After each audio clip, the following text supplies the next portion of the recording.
Today is June 30th, and that means that the second half of 2025 begins tomorrow.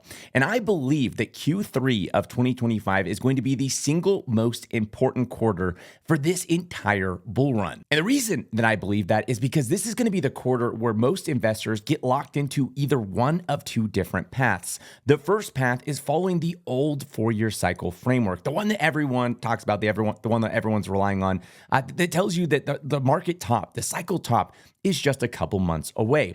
The second path is following the new cycle framework, the one that I'm going to talk about in this video, and the one that I believe that all the data is currently pointing to.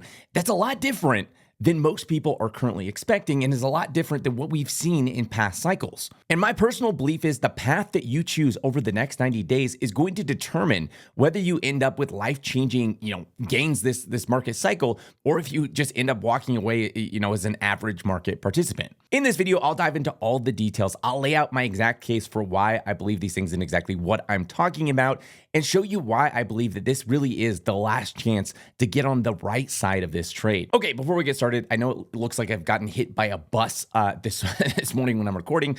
I don't know what's going on with my right eye. I woke up a couple days ago. It's been like this for a few days. I'm hoping it just goes away. I almost didn't record this video this morning, but I really feel like this is such an important topic to dive into that I really wanted to just get this out there and talk about it. There's an insanely famous quote in investing that goes like this: the 4 most dangerous words in investing are, "This time it's different." And this is probably one of the single most misunderstood quotes in all of investing. It's meant to be a warning that people in psychology never change, and therefore you're going to have these timeless patterns in investing that just repeat over and over and over again. However, it's not meant to say that nothing ever changes. As obviously, lots of things change all the time, and lots of patterns that exist in investing break all the time. And when it comes to the 4-year cycle, there is no guarantee, absolutely no guarantee, that it's going to repeat every 4 years for the rest of time. Eventually, that cycle will be broken because eventually enough people will recognize that it is a cycle. They'll try to front run it, and just like by the very act of them trying to front run it, they'll push it forward, break it, or mess it up, whatever. But even beyond that, because I don't think that's going to happen today. I think people in crypto are aware of the 4-year cycle. I think people outside of crypto are still like completely oblivious to the 4-year cycle. So as far as that goes, I don't think that's an issue. But even outside of that, I think most people just are blind to why the 4-year cycle happens in the first place. They just like kind of assume it's, just some sort of, finance magic that happens every 4 years, and they don't pay attention to the underlying dynamics that actually shape it and cause it to happen in the first place. And it's not the Bitcoin halving. That's what everyone says. It's the Bitcoin halving. Yeah, I've gone down that rabbit hole, and I'm telling you, like, matter of fact, the Bitcoin halving might have a effect. It might play a little bit of a role, but it's like tiny, okay? The real reason behind the 4-year cycle is macro. And the way we can see this, like, guaranteed, like I'll prove it to you right now. It has nothing to do with the halving. It's all macro. I'll show you right now in one chart, and that's this chart. It's maybe my favorite chart of all time. I show this in so many videos. So some of you guys who watch my channel over and over again, you're probably sick of this chart.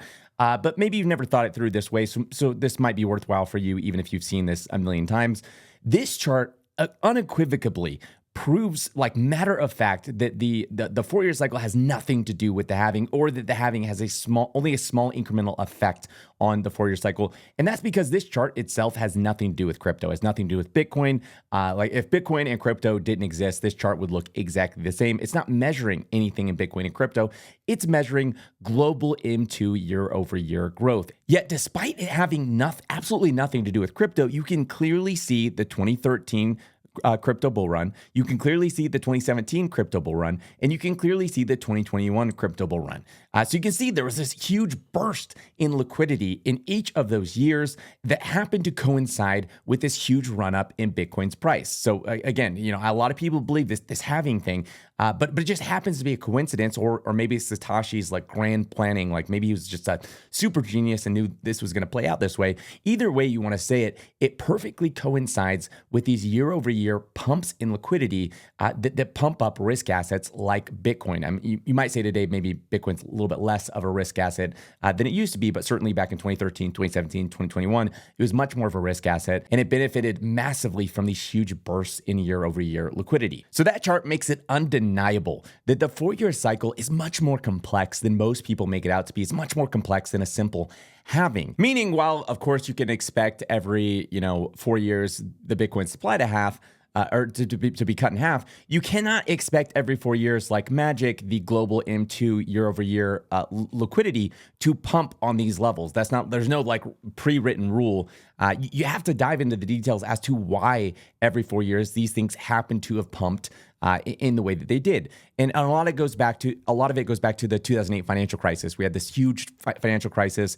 2008, we had a huge policy response following that crisis, and that kind of kicked off a set of events that led to this 4 year cycle in the way that we know it today. But that got massively shifted and disrupted when we had the COVID cycle. So in the same way that 2008 was like this huge big deal, COVID was also a huge big deal in terms of policy response. We saw a massive amount of policy response on an unprecedented scale globally that shifted things, it changed things, and it messed up that previous pattern that was playing out. Think of it, I've given this example before, think of it like 2008 where somebody threw a rock in a pond. And because they threw that rock in a pond, that's the policy response, it caused those ripple effects that came out every 4 years, okay?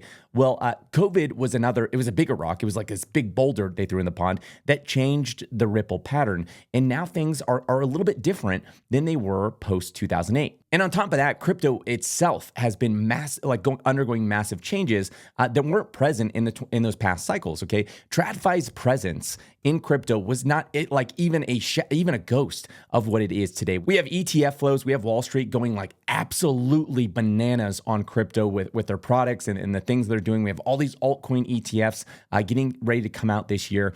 Things have fundamentally shifted on a crypto level as well. And just to give you an idea of what I mean, when the Fed raised rates post the 2021 cycle, that was the fastest policy tightening that the Fed's done in the last 40 years. Because of that, not only has credit been tight and just like in general conditions been much tighter than what we saw in past cycles, but global liquidity as a whole, the growth of global liquidity as a whole has been much, much smaller up to this point than we've seen in past cycles. And another thing that's been radically different this cycle versus last cycle is the net gain in liquidity. In 2013, the percentage growth was around 35%. In 2017, it was around 33%. In 2021, is around 80%.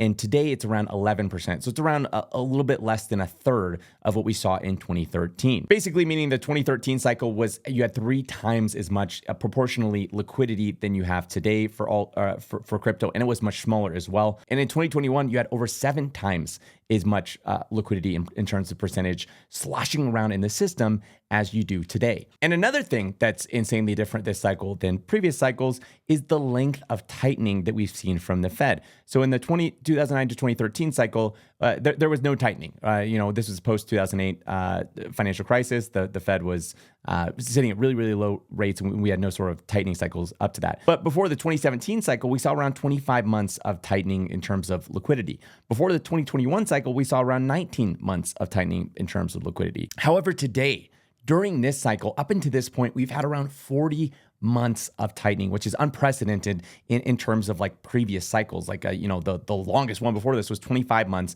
We're currently sitting at 40 months of tightening. Not only that, but as I just mentioned, rates are really, really high compared to past cycles. So in past cycles, we've had rates all the way down here, right? So this is 2013 cycle. And even going into the 2017 cycle, we had rates really low. Although we did pump rates up into 2017, they still were much lower than we are currently today. We've never had a cycle with rates sitting as high as they are today. And what that really affects is credit and debt. So when you have a credit abundance, when credit is easy, it's cheap, a lot more people are taking out loans. That's a lot more money creation. That's a lot more liquidity being made, which pushes the economy to grow and pushes risk assets to grow. Point being, the environment has been a lot harsher than what we've seen in past cycles. So it's no wonder, alts, etc., risk on assets have not performed in line with what we've seen in the past. It's just been a much tougher environment. But history shows us that always changes, that eventually this environment has to go from a really harsh environment to a more stimulative economy in order to keep the Ponzi going, basically. And we know this is where Trump and Besant wants to go. Trump wants to leave a legacy. He wants to be known as the greatest president of all time. He wants to leave the country in a state where he can say, look at what happened under me. And they've spelled this out in multiple interviews, exactly how they want to get there. This is why Trump is, yelling at Jerome Powell all the time. You need to cut rates. You need to cut rates, because he knows where he wants to go. He knows what he wants to happen. He wants to leave with fireworks and applause and everything going absolutely bananas. What I think a lot of people don't understand is if we hadn't had the ETFs, if we hadn't had this liquidity faucet from the TradFi space into the crypto space, the crypto market would be like dead as a doornail up to this point. It would be so quiet and so slow, and people would be like, oh my gosh, is crypto as a whole dead? Is Bitcoin dead, etc.? Because we wouldn't have seen even close to the amount of growth that we've seen so far this cycle. All of this growth has been sustained by these TradFi flows because liquidity as a whole, global liquidity as a whole, credit, etc. This has all been, like, by historical standards, a really poor environment, and going way slower than what we've seen in the past. Because again, 2021, the COVID era was a huge disruptive event to this pattern that we had playing out from 2008 onwards. So you could say, like, the first crypto cycle was 2009 to 2013.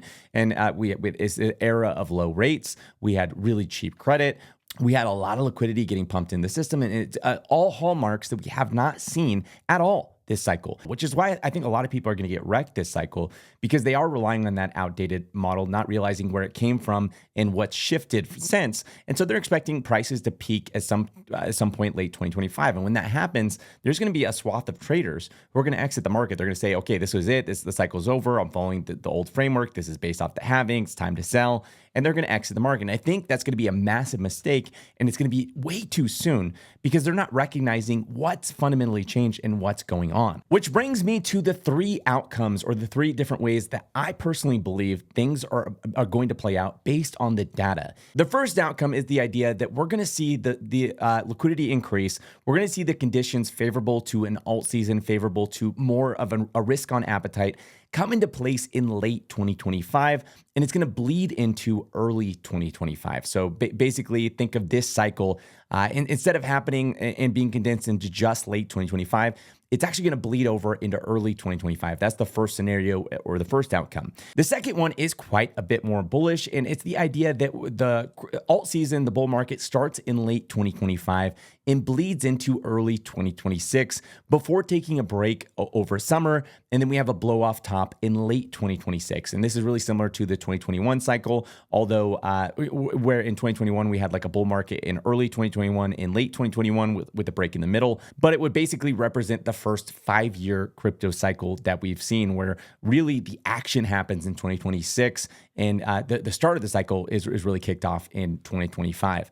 And then the third scenario is by far the most bullish scenario, and that would be that basically the alt season, the bull run, starts in late 2025, and it simply keeps going all the way to late 2026 before we have a blow off top. So basically, the third scenario, there is no pause. And I'll go through the likelihood of each one, what the data is saying, and why each one has a shot and a chance. And it's not just me like making up like different scenarios that could happen. This is all based on the current macro setup and the way that we see macro playing out into 2026. We'll start with number one, which is where alt season starts in late 2025 and bleeds into early 2026. Currently, this is the base case. It has the highest probability of being what ends up happening, although it's not by as much as you might expect. Currently, based off the data, that's sitting at around 30% probability. This first one is based off the idea that we get a first cut from the Fed in September. So some people are expecting maybe the first cut to come in July. That's certainly possible that we could get maybe a cut in July. But this is based off the idea that the first cut comes in September. Kind of coupled along with that, we have the altcoin ETFs that I've talked about in past videos. They're currently sitting at between 90 and 95% odds of approval, which is really high, meaning that we're going to see stuff like a Solana ETF, XRP ETF. Dogecoin ETF is sitting over 90% odds of approval. And once those things hit in our live, we're going to see a lot more crypto ETFs. Basically, any altcoin that has any sort of demand is going to see an ETF. And you're going to see a lot of speculation around these ETFs. So everyone's going to wonder, is Polygon going to be the next one with the ETF? Or even like smaller tokens, people are unhinged in crypto. They're going to be like, oh, this, even that's unreasonable. They're going to be like, this, if Dogecoin got an ETF, my $5 million market cap coin could be the next one. Who knows? Again, unreasonable, but people will speculate on this. And alongside this, we have multiple basket ETFs that are sitting at high odds, around 90% of approval too, which feature a multitude of altcoins. So, they might have 5, 10 different altcoins in that basket, balanced in different position sizes. But all these things are a huge tailwind for altcoins and a huge legitimizer of altcoins. They basically are Wall Street signaling that these are real investments that you can put money in. You're going to have Wall Street's marketing arm, going out there and saying, hey, this ETF's great. You should buy it because of this, this, and this. Here's the base case for, this blockchain, or here's why this token is valuable, etc. And I made a whole video on this and why the second and third order effects are insanely bullish for altcoins. So you have that kind of coming into play alongside this, the Fed cut. So it's more risk, more liquidity for risk on assets.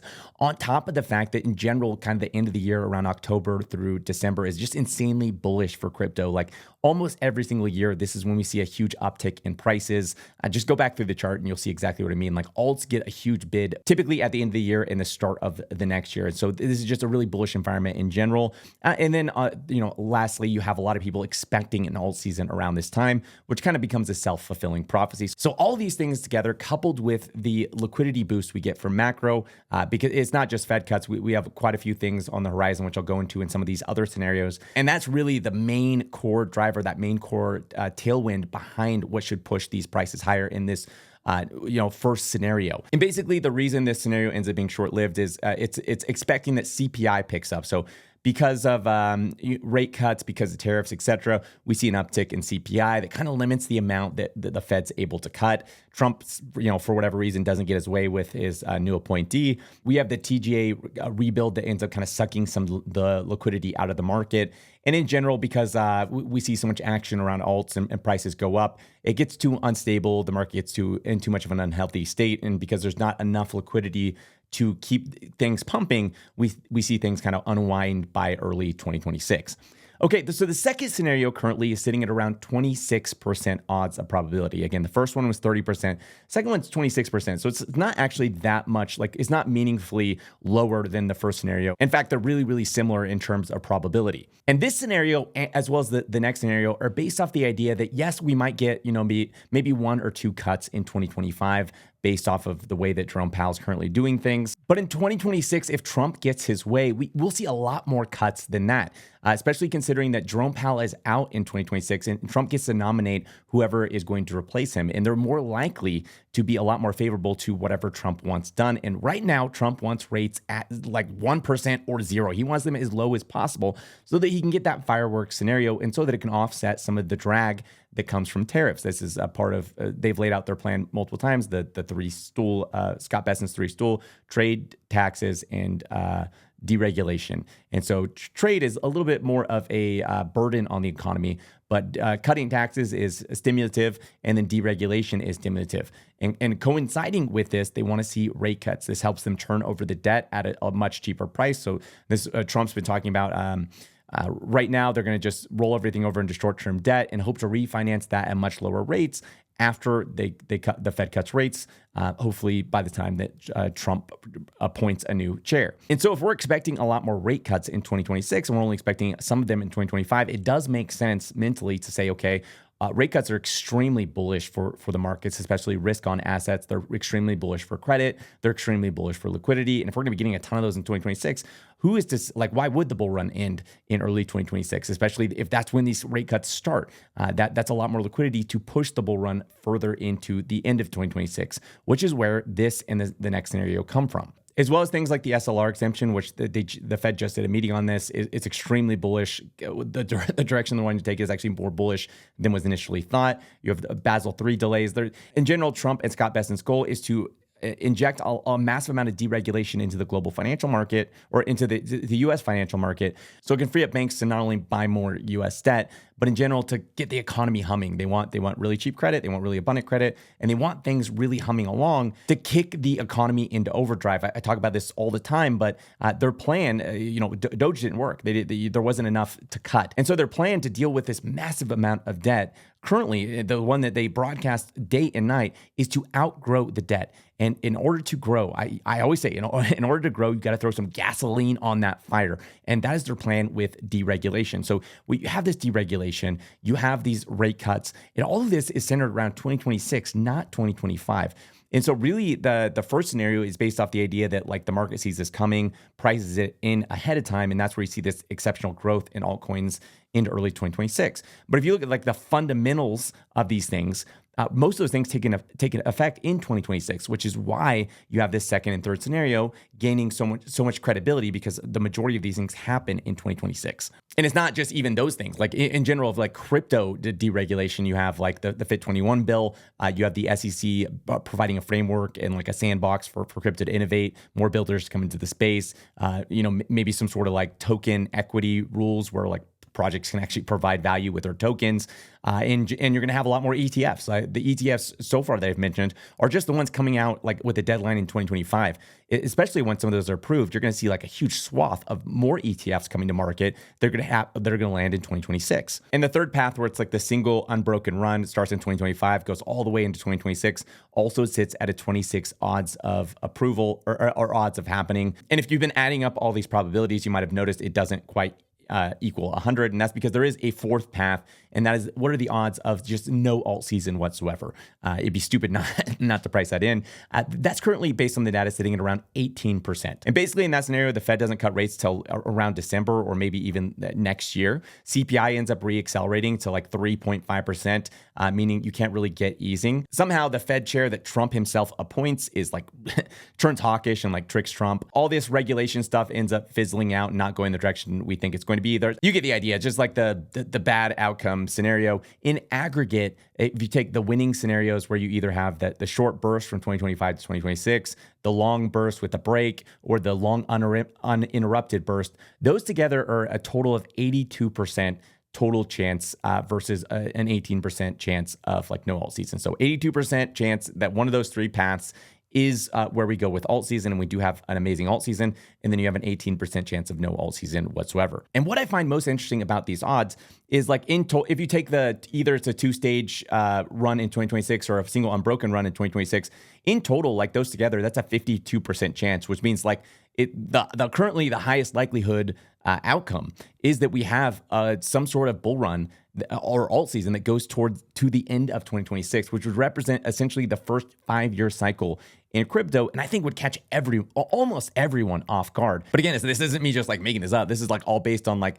looking at the wider liquidity picture and what's coming, all these rate cuts, all this deregulation, all these other things coming to the market that should be a tailwind to risk assets like altcoins. As always, as new data rolls in, as we get our first rate cut and things shift and change, I'll keep updating these frameworks and posting videos like this to kind of share where we're at and where we're going. If you're interested in weekly market updates where I dive into the current state of the market, the current state of macro, and everything in between, I do post weekly market updates in the Obsidian Council. Currently, it's closed to new members, but you can sign up to join the waitlist in the description of this video. As always, of course, none of this is investment advice. None of this is me telling you to do anything with your money, and you should always do your own research. If this video was helpful, make sure to hit that like button. And if you want to see more videos like this, make sure to hit the subscribe button and the little bell next to it to be notified each time I release a new video. Thanks for watching, and I'll see you next week.